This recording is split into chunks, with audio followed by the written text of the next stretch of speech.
Добрый день! Я рада вас видеть и надеюсь, что у всех хорошее настроение.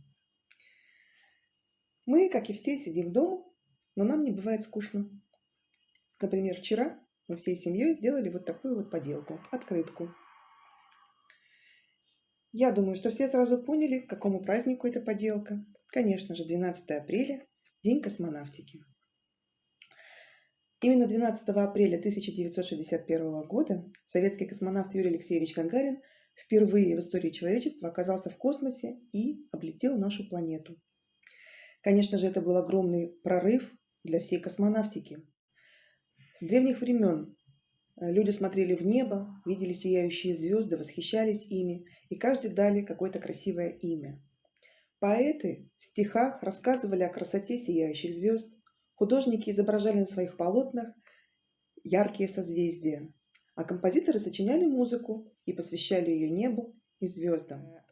И сегодня мы услышим с вами музыку, которую написал наш с вами современник Алексей Львович Рыбников. Алексей Львович Рыбников создал огромное количество прекрасной музыки, гениальной музыки. Его произведения можно услышать в очень известных фильмах.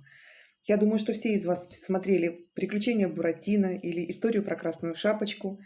Может быть, вы смотрели детский фильм «Усатый нянь». Взрослые видели фильмы «Тот самый Мюнхгаузен» или «Вам и не снилось». Это очень популярные фильмы, я думаю, что все их видели и все слышали прекрасную музыку, которую написал для этих фильмов Рыбников. Часто музыку Рыбникова называют волшебной, космической. Я думаю, что это неспроста.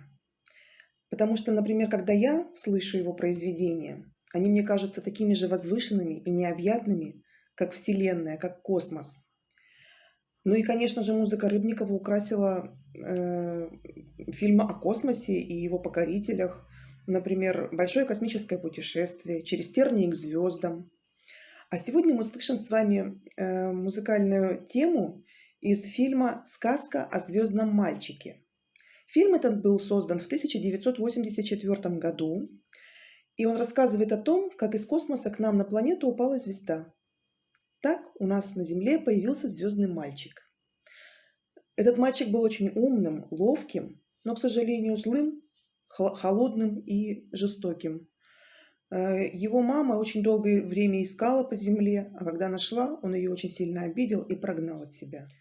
В этом фильме мы увидим, как из холодного звездного мальчика он превращается в настоящего, доброго, любящего человека.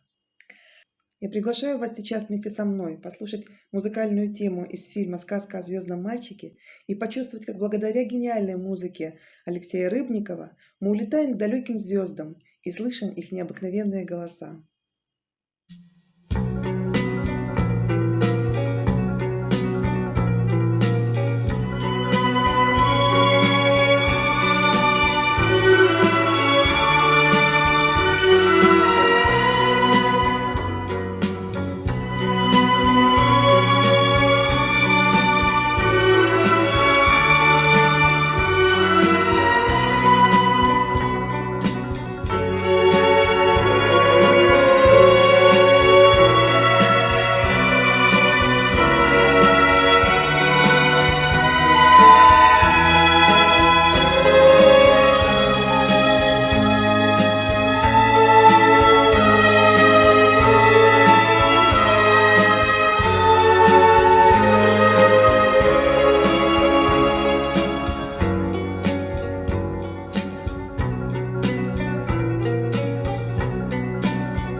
Мы с вами прослушали музыкальное произведение из сказки о звездном мальчике.